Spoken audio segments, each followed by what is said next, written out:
Madam මගේ කොණ්ඩේ ගොඩක් යනවා. මාස කිහිපයකට කලින් ටික ටික තමයි පටන් ගත්තේ. ඒත් දැන් දවසින් දවස එක ගොඩක් වැඩි වෙනවා. නාංගි බය වෙන්න එපා.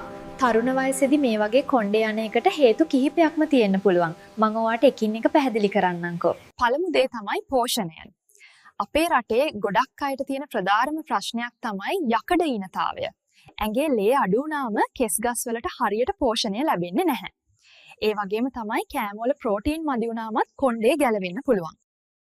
විටමින් D සහ B12 අඩුවීමත් මේකට ලොකු හේතුවක්. දෙවැනි කාරණාව ඇඟ ඇතුලේ ඇතිවන වෙනස්කම්.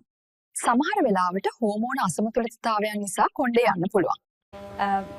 විශේෂයෙන්ම ඩිම්බකෝෂ ආශ්‍රිත ගැටලු තත්ත්වයන් වලදී සහ තයිරොයිඩ් ග්‍රන්ථියේ ක්‍රියාකාරීත්වයේ වෙනස්කම් නිසා කොණ්ඩේ තුනී වෙන්න පුළුවන්. තුන්වෙනි එක තමයි කොණ්ඩේට පිටතින් වෙන හානිය.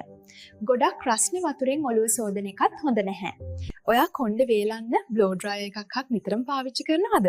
අවුවට නිරාවරණය වුණාමත් කොණ්ඩේ හයිය නැති වෙලා යනවා.